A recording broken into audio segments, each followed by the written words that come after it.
এদিকে ইউনূস মোদি বৈঠক নিয়ে প্রতিক্রিয়া জানিয়েছেন বিশ্লেষকরা। দুই দেশের রাজনৈতিক সম্পর্ক যাই হোক না কেন, কূটনৈতিক সম্পর্ক উন্নয়নের উপর জোর দিয়েছেন তারা। নাইম আহমেদের রিপোর্ট।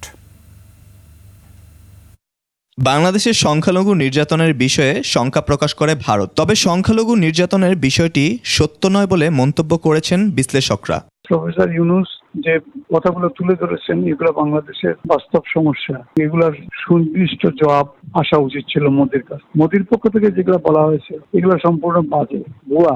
এখানে কোনো রকমের সংখ্যালঘু নির্যাতন কিছুই হয় না। এছাড়া বাংলাদেশ ভারত সম্পর্ক উন্নয়নে দুই দেশের সরকারের একে অপরের প্রতি বিশ্বাস দৃঢ় করার প্রতি গুরুত্ব আরোপ করেন বিশ্লেষকরা।